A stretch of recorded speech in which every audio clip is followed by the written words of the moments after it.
What is going on, everybody? Welcome back to another episode of the Waterboy Podcast. Today is episode 385, and the Oklahoma City Thunder are up 3-2 on the Spurs. The New York Knicks are an absolute wagon. They haven't lost a game in a while. I think they've won 11 straight. The NL Cy Young Award race is absolutely unbelievable this year. It might be one of the tightest award races across all sports that I can remember, like since COVID. And the NFL training camp clips are in full swing, in absolute full swing. That is personally my entire feed right now is just training camp clips.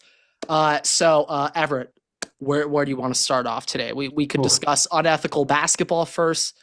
We could even mention the Dodgers' injuries right now and how they just pile up by the inning. Well, that's expected at this point, though. The injuries, we know that they're going to happen. They come around. We're not yet at the phase where the injuries have caused us to think that the Dodgers are not going to make the playoffs. That happens in about a month from now. Yeah, the Dodgers are currently on pace for, I believe, 104 wins, assuming they win today. So we can't really complain. Well, they're currently up 3-1. So yeah, it's looking pretty good. We're recording this. Yeah, it's looking pretty good. So yeah, nothing too strange there. And specifically, Tyler Glasnow, I think that was a scheduled break because his wife. You've been talking about it for months now. Yeah, his wife just announced they're expecting a baby soon. Also, he needs that elbow to be healthy for when the baby comes, right? Yeah, you can't be on the IL at that point. If Tyler Glasnow picks up his baby in that emergency room, there's like a 75% chance he's TJ. So, it's possible. It is very possible. Get that solved. I think it was just a scheduled break for Glasnow. When Roki's kind of, I'm not going to say he's figured it out. He hasn't, but when Roki's played better, it allows you to do those things. All I'm saying, I go to Japan and Roki just suddenly learns how to pitch. So are you telling me that you're the problem? Either that we didn't curse him. I want to clarify that. We did not curse him. No. I'm more so suggesting that maybe me going to Japan unlocks something in Roki. I know it has literally zero influence on it at all, but I just couldn't help but notice when I was in Japan, a lot of those games are on in the morning. Yama was looking like Yama meatballs, and Roki was looking like the monster of the Nippon era, or what his nickname was. So just pointing that out. Just want to throw that out. Personally, I would rather not have Yama meatballs, but I would take Roki sacrificing that to have goated monster Yamamoto back. But, I at this point and considering contract value, I would sacrifice Roki for Yama guaranteed consistency for at least 6 more years. Yeah, I think we'll get it. I think we'll get it. You don't come in and you don't come in relief after the day you started pitching to win the World Series and your career just goes to kaputs like that. It doesn't happen. Yeah. It doesn't happen. Yeah, like especially with him. You know what? I actually think we're going to start off with some unethical basketball because you were bringing up for a while. I'm not a fan. I am not a fan. Okay, and for a while I was defending them, but I'm not going to lie. I was going to say there's no way you can defend it now. There's zero chance. Especially in this series, I think this is potentially the first time ever that like 99% of the country is rooting for the San Antonio Spurs. I feel like we can't say that confidently that's ever happened in the past. It is so blaringly horrific how the refs have been handling this game. Like, even if it's not related to fouls and flopping, like yesterday they teed up the Spurs head coach for trying to challenge a call. Like, what are we doing? And, it's not just Shy. Like, Shy is the biggest issue when it comes to the entire team. The entire team is it. And the whole team is in. I saw this clip the other day, and it came out of people, and I hope it was jokingly comparing SGA to Kobe and asking who was better. I hope that's a joke. But I saw this clip come out of that, and it is how pump fakes are used now versus Kobe. Yeah. And the whole thing is Kobe Bryant pump fakes, spins, shoots the ball. No foul call. Like he's not trying to initiate contact. He's getting you to jump so that he can make the shot. Yeah, Like he's it's trying shot to get selection. you to jump so then he has an open shot. He's making space. Yeah. SGA, on the other hand, you jump and he then jumps into you. And I mean, to be honest, I think we only really have James Harden and Luka to blame for starting this whole madness. They were the Yeah, I believe biggest you're issue referring of to making this it. post. That is the exact Wow, post. how this thing just how the rest of the screen just goes dark for the. I mean, wow, Razer, excellent camera. But yeah, this is kind of summing it up perfectly. It's a tweet by NBA Memes, but unfortunately, It it is takes a page accurate. named NBA Memes to point this out. That's how Yeah. that an NBA meme account even Now, got fed up with this I shit and have post this. Uh, Yeah, Grant. So just reference for SGA. He has fallen on 17. This is as of May 22nd. So before the last game, before game, was it 5-4? yeah, game 5 5. just happened. Yeah. Yeah. So this is before game 5. Shea had fallen on 17.4% of all of his shots. 17. The next closest, Grant, is James Harden. He's at 11.9. I'm not gonna lie, I was really hoping it'd be higher than that. I But really like thought it was gonna be higher it than is that. it is a almost 6% difference in how often he flops. But like this is looking on. Here's the thing though, looking on how many times he's fallen and has gotten free throws. He gets free throws on 51% of flops. 51% of the time where he hits the ground, free throw. Yeah, my issue is that the next closest is James Harden at 29% of all flops being considered fouls. But he only drops to the ground 11.9% of the time. yeah, okay. Just first on that topic, James Harden, another close friend was bringing this up to me earlier, but I think James Harden and Steph to a slight degree, but more so Harden, really just ruined what like ISO basketball is in the NBA. Like Kobe era, Hoodie Mello on the Knicks, throwback KD on the Thunder, in that or Paul Pierce even. Okay, in that era of the NBA, if a star player on the team called ISO, they're not trying to draw a foul. They're trying to embarrass whoever's defending them one-on-one and like hit the most disgusting mid-range shot in their face and then hit their signature celebration as they jog back on defense. That was old NBA, but it was never, oh, ISO, now let me drive, pump fake, get him jumping into my landing zone, because that's now the new craze. Landing, did they land in your landing zone?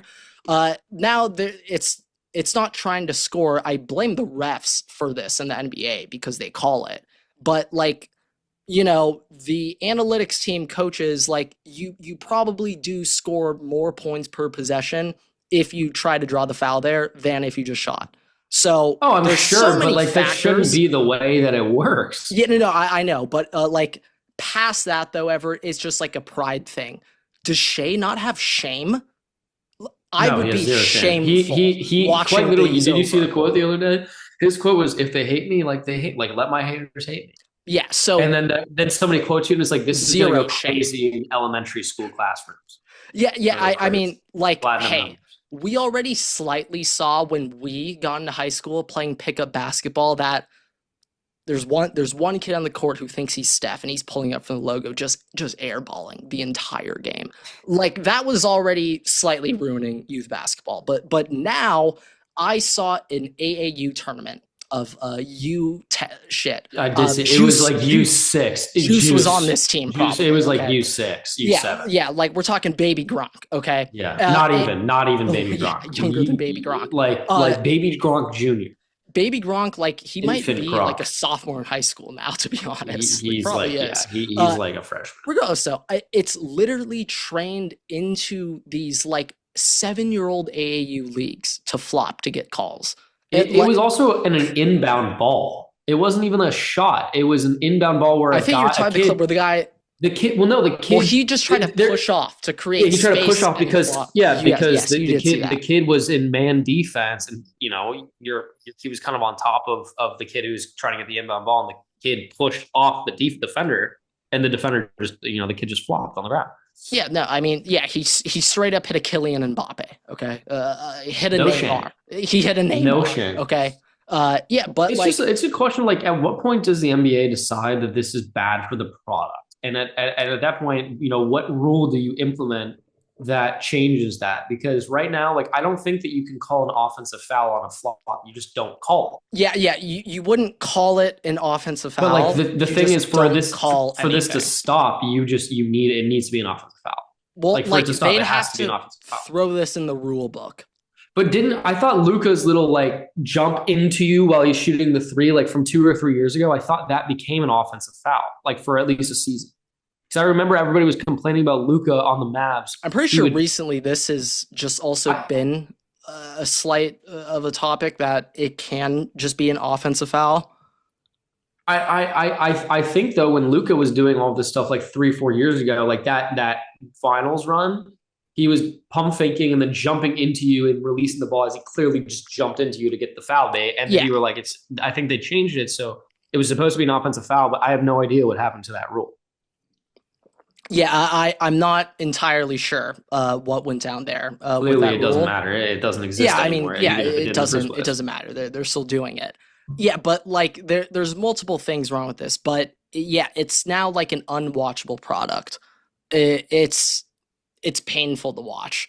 And what you were bringing up earlier, it's not just Shea. It's the entire Thunder team. Like, they are literally coached. They spend their off season foul baiting. Like that's a large it's not portion like of the off season training program. The people also being like, no, it's actual contact. Like, and Shea just lost his balance and fell around. Like, I want you to go look up clips of SGA doing balance workouts. The dude has incredible balance. Like, yeah, I mean, he's clearly flopping. If you're trying to defend saying he isn't flopping, that can't be your argument. Like the only way you could possibly get me to be like, okay, is if you are like, hey, this is how the NBA is played. Like, you probably wouldn't play this way if it wasn't called. It's like, okay, if you take that path, fair. Now we can actually have an argument over this. But if you're just going to say, well, he's doing it to protect himself, or, I mean, he's obviously getting fouled, like, no. Like, you're blinded by the light. That's just not. I'm a little surprised that at that point, like, if Shea's going to flop on any contact, why would you just not hit him harder? Well, that's what they started doing at the end of the game when Wemby came out and they brought in Bismack Biyombo and Mason Plumlee. They started just Bill Lambiering Jared McCain when he walked into the paint. It was refreshing. It was refreshing to see. I saw a tweet I'm surprised people haven't done it by that point. Like, if you're going to get the foul call anyways, you might as well actually foul them. Yeah, fuck, like, and I'm not trying to advocate. I'm not saying go get a flagrant. I'm not saying clothesline him, but give him a nice little for tap, your reaction. Let me give you the proper contact to create your reaction. Yeah, right. No, exactly. I'm just surprised that hasn't been a more common thing. Yeah, like I literally hadn't seen it all season until garbage time in Game 5 when, I mean, there's a clip of it online where Wemby, he's checking out of the game with a minute and a half. Spurs are losing the game. It's done. And he whispers into Bismack Biyombo's ear. You couldn't see it, but it was clearly go kill Jared McCain. And Bismack was just like, got you. Like, mouth that. You could see that. So, yeah, it's pissing the Spurs off. The funniest thing that kind of come out of all of this too is that Underdog Sports, which is a gambling site, they had a promotion that is like, how many times is SGA going to flop? And they got sent a cease and desist letter from the NBA. I don't know if it's the NBA or if it's from SGA, from SGA himself, from his lawyers, not the NBA, SGA, being like, you have to stop. Was it just for Shea flopping or the whole team? It was specifically SGA flopping, and SGA's lawyers were like, you have to cease and desist, and their whole basis was like, it's his NIL, like you can't, it's his name, image, likeness, stop doing that. But like, it's like, dude, fork found in kitchen. Like, what am I supposed to do? Like, am I Yeah. not What do you allowed? mean? It's like making a bet on, like, you're going to tell me stop making a bet on how many free throws he makes. It's the Yeah. same thing. It's the same thing. Yeah, it's not the strongest now it makes them look even worse. Now they are admitting it's a thing and they're trying to just pretend it doesn't exist. That's only going to make it worse. But yeah, right now with the Thunder up 3-2, Spurs, you're like our only hope. Uh, the I mean, the only Knicks hope. have been looking good, but I don't know if you're going to get over that whistle. Yeah, hey, to be honest, I should be giving way more respect to the Knicks here. Like they are rolling teams right now. I've just kind of gone into this entire NBA season under the belief Thunder probably coming out of the West, but It's whoever just comes the out of the West problem. is winning.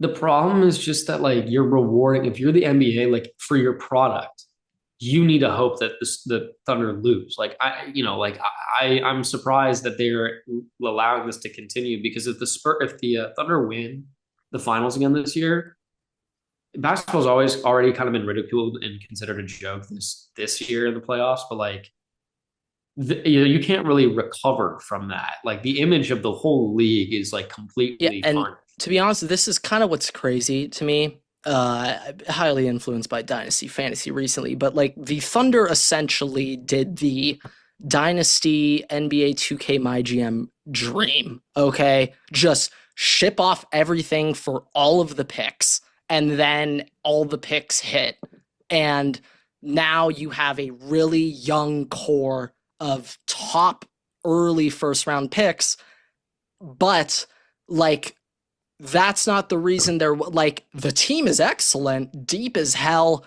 They're like 9 deep of guys who would be number 3 options at worst on any NBA team. They're so deep, so good, and the reason why they're winning games is from the flopping, not from they pulled off No, the yeah. greatest GM masterclass in the history of American sports. What they were able to Like, don't assemble, get me wrong. Like, the the greatest players are job still ever.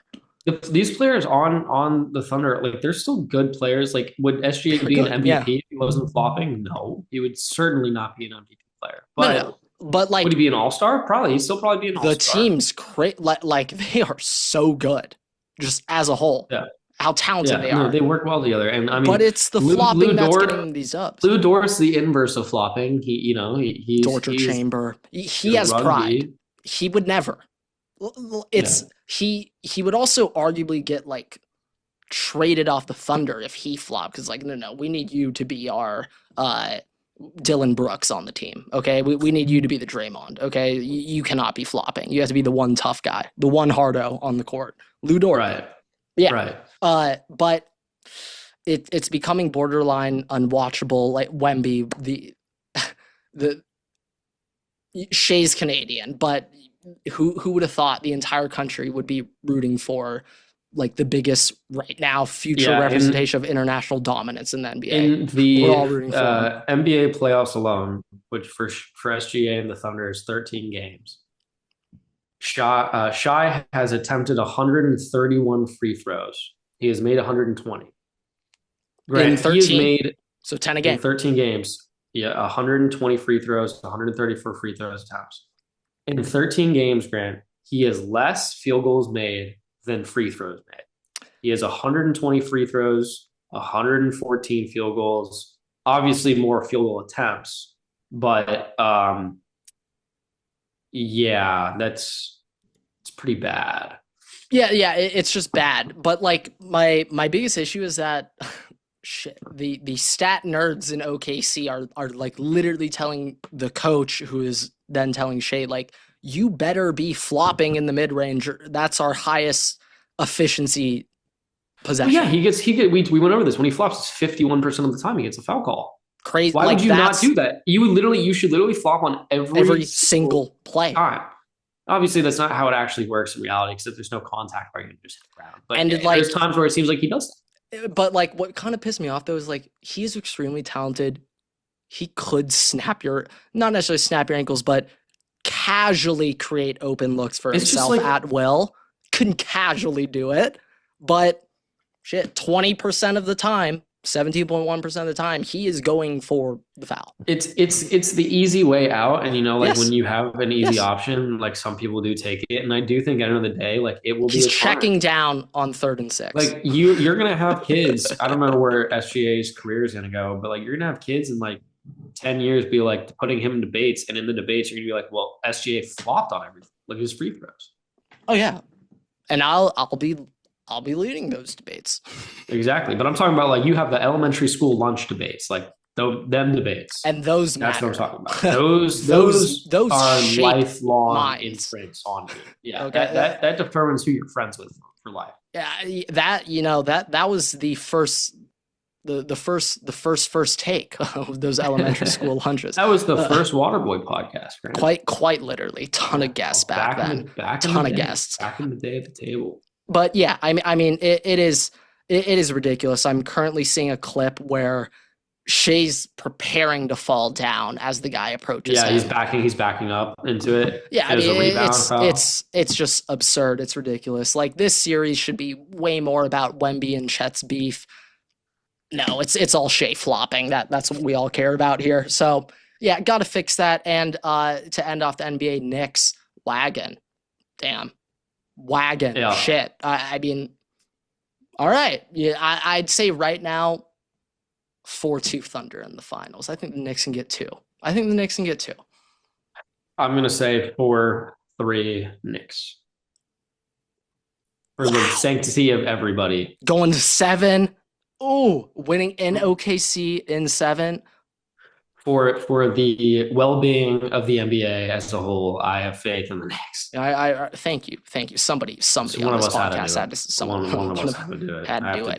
Be, devil's advocate. But all right, moving on. NFL training camp. This is kind of taking over my feed. Everything I'm seeing. There are 2 guys specifically I want to talk about that I'm seeing a lot of. But I have to admit, I'm in a very niche bubble here. Okay, I understand this is not a majority of You're in the people's dynasty feed. bubble. When it comes to my training camp highlights, the first post I see is from a man named Parker Washington, and then the second post I see is from a guy named Germie Bernard, and it just like goes back and forth between them. But because Parker Washington is on my everything right now, I'm going to start off with him. Just some interesting fun facts. For the entire 2025 season, even though Parker Washington didn't really carve out a role until week 7 or week 9 after the trade deadline or their bye week, didn't really didn't really carve out a role then. But ironically, if you remember, Jacksonville trade deadline, went and acquired Jacoby Myers, adding another receiver to that room. Now Travis Hunter was hurt, so it's just filling in. It's not like adding a 4th guy. But Parker Washington, for the entire 2025 season, he was 18th in the NFL in yards per route run with 2.06 yards. A lot of these numbers are going to be way smaller than what you see in college. Those guys are crazy. But for the entire season, Parker Washington, he was 34th in target share in the NFL. 17.4%. I mean, it ramped up big time when Travis Hunter got hurt and Brian Thomas really was. Well, we're going to dive into that. From week 7 onward, when he started averaging over 70 snaps per game, he went from 34th in the NFL in target share to 25th in the NFL over those last 11 weeks when he did have a clear role. But more importantly, their offensive coordinator, please help me with his last name, Grant Udinski. Their offense coordinator Udinski pointed out that Udinski. He pointed out that Parker Washington's play over the last 4 weeks of the season really stuck out to him, and he was having a long press tour saying, "I hope Parker thinks as highly of himself as I do of him, and what he did those last couple of weeks. I think he could extend that." Full year. We talked about it a little bit on the podcast about how we thought it was possible, or me specifically thought it was possible that Brian Thomas gets shipped off.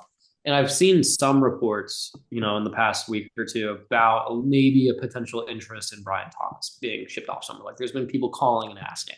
Yeah, I would Huh. imagine they're trying to not trade him right now because You know, Brian Thomas is fantasy people won't like it. He is the deep threat on like he's no, gonna it, make it them is play it cover is two. it is very So true, but also, like not good for fantasy, I know. I would say that it's more likely they don't trade him because his value now is lower than that first year. Well, that was And you're why. going to want to raise that value. He's probably, if he gets traded, it will be a deadline trade. It's not going to be a right now off season, like we're going I somewhere else. I would say if they do trade Brian Thomas, which I'd say they probably won't, I think it's going to be next offseason. I don't think they're I going to do could it see mid that season. I too. think it's going to be next or right I just before the don't, draft. Trade him, yeah, get a I pick. just don't see him long term in Jacksonville right now, which is crazy to say after his rookie season. Yeah, he But wasn't he's still, drafted by this staff. Liam Cohn loves the middle of the field. That's how Brian he. Thomas does not.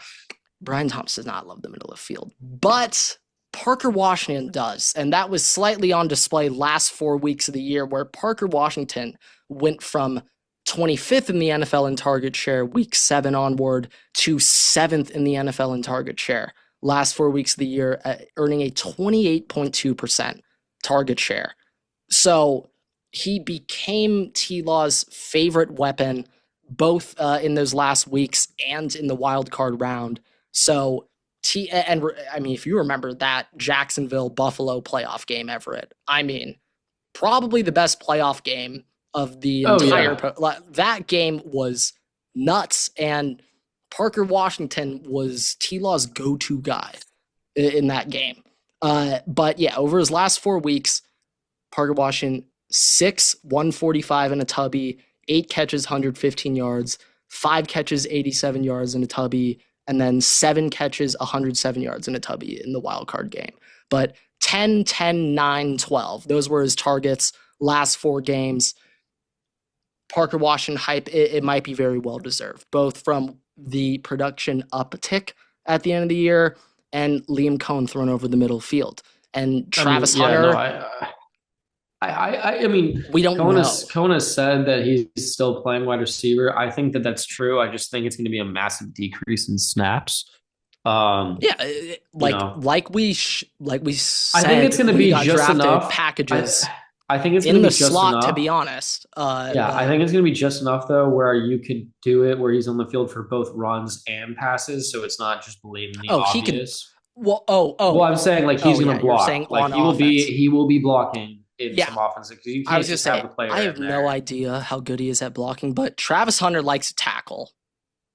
Very Throw true. that I out mean, there. you can if you can press, I'm pretty sure you can block. Yeah, I'd think, but hey, I got no idea how great he is as a blocker. But if anything, it's like you run him on a jet sweep, fake it to him. He's a Yeah, and decoy. you run. Yeah, Yeah, yeah, yeah. might kill him on the next defensive drive, but But whatever. Jeremy Bernard, Grant, Yeah, what you Germie got Bernard. So cooking over Jeremy there? Jeremy Bernard. So just starting off, slot wide receivers. Going back to the draft. Remember when Mekhi Lemon was a Steeler for about 25 seconds? Yep, So less than Mekhi that. Lemon is a strict slot. Okay, he gets the JSN treatment. Strict slot, can't play outside, has never thought about running a comeback route in his life. So, some people hate that. Some people think, ooh, limited. Me personally, slot guy equals PPR god. So I love slot guys. I am way too in on slot guys. But so just starting off with that, Steelers wanted Mekhi Lemon to play their slot, be the focal point of their offense, and then Howie sniped him. So I'm gonna go out on a limb and say when the Steelers made their second round pick and took Jeremy Bernard, they were specifically targeting a slot wide receiver. Bernard was the best slot receiver available at the time. But also, new coaching staff. In case everyone forgot, who is the new head coach of the Pittsburgh Steelers? Mike Fat Carthy. Mike Fat Carthy. And what does Mike Fat Carthy love? Passing. Passing, yes, 5 wide but receiver sets. slot wide receivers. CeeDee Lamb slaughtered it in Dallas, still is, when on the field. Last year was a little dicey, but hey, shit, Mike McCarthy leaves and now CeeDee doesn't look too great. even more credit to Mike Fat Carthy. But also, going back to Green Bay, Randall Cobb had like a 10-year NFL career on the Packers, second round pick, slot guy. I don't think any of us would say Randall Cobb was the most athletic guy, most like physically dominating slot receiver of all time. But Mike Fat Carthy loves his slot guys, and he will stick with them if they're good. But without doubt, he's going to give Germie Bernard an opportunity here to just take over the passing game. Because it's him. Yeah, you got to. Is it DK? DK and Michael and Pittman. So DK and Pittman on the outside, which, they might not. DK's pretty fast. So I honestly think it's kind of a lit two outside wide receiver duo. I kind of mess with that. Agree. I kind of mess think with that. that. They're much better than people realize. I kind of like that, to be honest, just purely for the vibes, strict vibes. But Bernard in the slot, I think he's going to get a lot of targets from Rodgers. And I don't know if I got sentled. Did Aaron Rodgers actually shave his head? I have not seen that. Okay, so I saw I probably got sentled. I almost certainly I feel like that sentled. would be bigger news, and I would have seen it. 100%. 100%. Okay, so it's not real. If you didn't see it, then it's not real. But yeah, I think Aaron Rodgers loves to throw guys in the doghouse, but I think he's gonna love Bernard. And also just Bernard, I've been a massive fan on him since he was in college. He was recruited by Mel Tucker to Michigan State, and I know how that all turned out, but Michigan State has some great wide receivers under Mel Tucker. Jaden Reed ended up being pretty good. Keon Coleman actually started there before, but Sparty's got some receivers over there, but he transferred to Washington with Kalen DeBoer. Not with Kalen DeBoer, went to Washington to play for Kalen DeBoer, and then DeBoer took him with him to Bama, where he was the wide receiver one for the past 2 years at Alabama. Right. But Germie Bernard, the thing I love about him is it's a certain yak ability, which I always stress. I always stress about receivers. Well, it's hard to, there are guys who's, built. We talk about this with Quentin Johnston heavily, is that it's the build, right? Like, he is a yak guy. He is not built like a yak guy. Yeah, he's Benjamin Button wide receiver, okay? He's big, he's tall, he's fast, but he plays like he's 5'8". Isn't Germie Bernard pretty tall too? He's like 6'2". I would say, yes, 6'1" and a quarter, 207. That was larger than I thought he was going to be listed, not going to lie. I thought he was going to be 5'11", 190, and I would have been completely fine with it, by the way. Completely fine with it. But I think another thing with Bernard is kind of in on it with Carnell Tate, but there's something about wide receivers who run 4.46s to 4.55. There's something about those receivers. And if you're still getting drafted highly with a slow 40 time like that, it's still pretty fast, guys. But if you're still getting that early draft capital, you still dominate in college despite being that slow, that just means you get open really well. That means you're a very good literal football wide receiver in terms of getting open. So if anything, if one guy who runs a 4.3 and the next guy runs a 4.5 and they have similar college production, the guy with the 4.5 is probably a better literal wide receiver in terms of running routes, Speed, understanding coverages, how to get open against whatever coverage. I think we've seen like the top 10 fastest wide receiver times in NFL Combine history. Like, every single one of them. None of them have been good at football. Great kick returners, electric. That's not why we drafted you 20th overall. Yeah. So no, none of them have really panned out in the slightest. The problem is Tyreek Hill and Mahomes kind of ruined NFL GM's perception of speed. Yeah, but even Tyreek's not in that top 10. You're correct. He isn't even in that list. So yeah, he ran like a 4.35 or something. Like he was in the 4.2s. Yeah, but that's another thing. The guys who don't run that fast, if anything, I love them even more.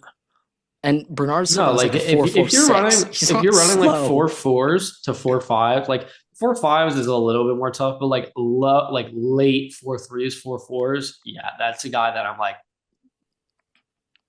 we could pull the trigger on I'm just that. saying 4.48 and you are a killer on the field, like, oh no. Like, I think Jeremiah Smith might run like a 4.29, but I actually think I'd like him better if Bad he ran a signs. 4.42.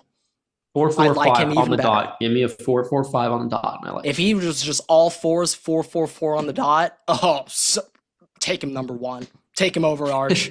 Take him over Arch. He'll be your quarterback. You just throw it anywhere to him, he'll catch it. He'll make any quarterback look good. So But any other training clips? You were interested in those in, were the in two debating guys on? where I had stats and numbers. This is an honest segment. As a guy who owns Bayshall Tootin, the hype has gone way too high. This guy should not be hyped up as much as he is right now. He is not that efficient. He doesn't catch the ball very well. Also, Trevor Lawrence doesn't check down the ball. Like, ETN's catches were screens. He doesn't really check down. Shout out T-Law. He plays like a man, rips that into double coverage like a man. But the Tootin hype is way too overblown. He's probably going to be RB 25, 21 on the season. And he's going like round 5, round 6 and something. Yeah, So you shouldn't be going around 5 or 6, but like the Chris Rodriguez part where you're like he might take the job. Chris Rodriguez didn't beat up Bill Crosby Merritt last year. He's not doing I'm it. not even necessarily saying he'll steal the job, but just Tootin's not going to be on the field for 80% of the snaps. No. No, he'll be like 60, I would say LaQuint 60%. Allen is going to be getting on the field, unfortunately. Oh yeah, that's the goal line guy right there. Yeah, and I have That's LaQuint Allen, but will he ever start for me? No. What?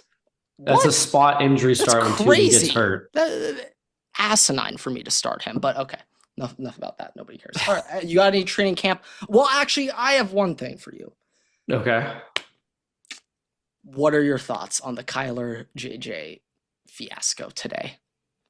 Um, I mean, the fiasco in quotations is just quotes. It's just Literally. quotes. It's just literally quotes. And like I saw there's a difference in the way that they're handling themselves. Like, Kyler's like, yeah, like I have wisdom to instill on JJ. And JJ's just like, it's like high school. You're on the other end of the room. Like, what are you gonna do about it? It's very different mentalities. And I think it's weird for JJ because he's never really had that like adversity. Like, yeah, he got hurt, but like he started last year. He came back in and he started again when he was healthy. Yeah, And even at Michigan, JJ might be upset his true freshman year when little Cade McNamara started over him, but that second year, JJ, you know that thing was rigged for you to win. You got the cupcake game. They gave Cade like a real opponent. Obviously, you were going to look better than Cade, and Harbaugh was like, "Oh, JJ won the battle after they both started." yeah, but No, I you mean, were look, set up to win that. So what I'll say is that JJ has fixed some stuff. JJ has fixed some of his mechanical issues, and there's been another report that came out that he actually broke his hand in week 1 versus the Bears, and that he was playing with a broken hand basically the entire season. throwing Um, hand, Throwing hand, and whether or not that is true, I am not sure. If it is true, that does I obviously believe it. change I some believe things a it. little bit. But you know, I think it's going to be interesting because we're all assuming Kyler's going to win, and I'd be really surprised if Kyler doesn't win it. But it's how does That'd be JJ stunning. kind of recover from that? Because I don't think that he's mentally there enough to be okay with that on that team. And if he requests as a trade or something, like you're not probably going to go somewhere where you're going to start. Like Yeah, if you lose this quarterback battle, you are not starting. no. Until it's either with the Vikings, like in an injury spot, or Kyler's gone, or same thing, but for another team. Yeah, to Really, be like honest, like that's JJ, it might be in his best interest. You sit, you hope Kyler plays like so well that the New York Jets give him the largest contract in the NFL thing is, I history. don't I don't know unless like it's physically out of the Vikings like I mean, if he cap. does well, you're gonna re-sign him. Duh. This is physically outside of the Vikings cap. Like I don't see them letting Sam Darnold, like another Sam Darnold position where they let him leave. No, they It's can't do interesting with that JJ. again. Like I do think JJ is taking stuff in the right direction. I do think that if he did break his hand week 1, like that makes a big difference in how. I'm also seeing online, um, on December 21st, 2025, he re hurt his hand in game. So That I was the now helmet really, smash, I think, versus the Giants. but I'm saying like because of that, like I believe you when if he had a lingering hand injury and then that was He was all right. playing well down the stretch too, so like I could see maybe it was more like a sprain and you re-aggravate it, like that kind of deal. But Yeah, um, I mean, I'll just end with this last little thing. I was seeing Cardinals fans see Kyler throwing clips, and they were all like, "Oh shit, he reminds me of Opo year two." They were all like, "Oh my god, I haven't seen that swagger in his throwing motion in 5 years. it I is haven't kind seen of it since funny though. pre-war zone. That was the last time they saw that throwing motion." It is kind of funny though because the big thing that people had issues with the JJ's throwing motion was that he picked up his back leg and swung it around. Oh yeah, And Kyler does that on every throw. Kyler, it is not proper mechanics, but it is FU mechanics. He is slinging Which that. Like arguably, I Kyler's know like, that it's what they're trying to train JJ away from, but arguably, if you're going to have anybody show you how to do it right, it's fucking and I'm Kyler. just gonna say though, Kyle, he's so talented. Like we've been over this. I mean, one of the only he was a top 10 pick in the MLB draft. I mean, he Yeah, is so athletic. Yeah, I think it might be bomb. I think Justin Jefferson's probably gonna be wide receiver 3 on the year at worst, and at I think worst, Jordan Addison can be a wide receiver 20 on the season, back to what he was beforehand. I don't think that's bad that for the crazy to contract say. extension, but maybe good if they trade him.